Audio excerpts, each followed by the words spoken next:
Hey, my friends at NVIDIA called me up and told me they had some really cool stuff for me to see in VR. Apparently, they've been experimenting with hyper-realistic physics engines, so I'm about to go see what they're working on. Hello, Adam. Hello, Rev. How's it going? Good, good. Thank you for joining us. Thanks for having me. What we're going to show you is what we call VR Funhouse. It's our newest game. It's essentially a sandbox for testing out the various types of physics that we've been developing over the years inside this virtual reality space. You guys gave me a chance to play around in your Funhouse. The physics, which is the main point of this demo, is amazing. That is really cool.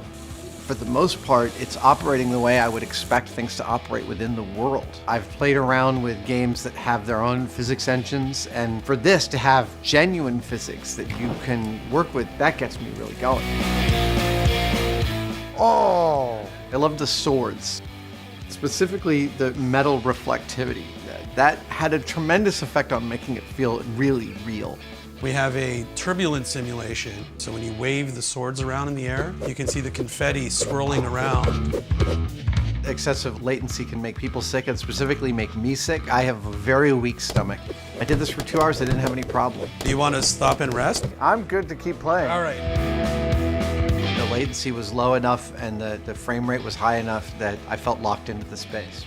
Dude, I liked shooting at the plates. I could hold up the gun and get the sights correct on the target.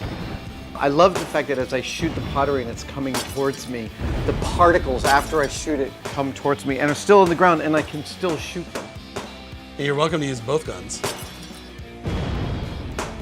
I think my favorite thing though was the squirt guns. Specifically, when I realized I didn't have to shoot all the way in the air, I could actually adjust the flow.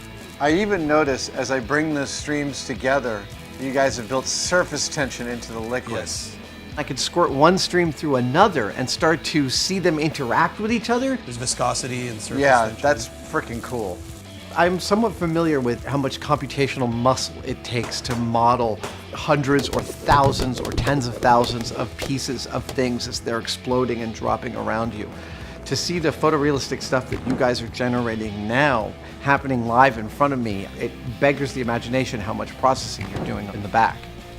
The haptic feedback is really critical, and I'm totally clear that it's one of the toughest problems to solve. There's some tension.